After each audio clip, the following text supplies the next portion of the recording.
এখানে আপনি রাজনৈতিক বক্তব্য কেন দেবেন? শেখ হাসিনা সবচেয়ে বড় এলিগেশন ছিল বিএনপির এগেন্সটে কথা বলছে।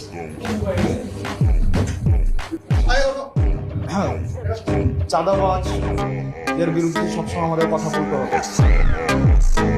যারা চাঁদাবাজ, যারা মামলাবাজ, যতই বিশেষ করে এটা তো শালীনতা হইল না। আমরা তো আপনাদের কাছ থেকে শালীনতা, ভদ্রতা, একজন কথা বললে আরেকজন কথা বলতে হয় না, এই ভদ্রতাটাই আপনারা শিখেন।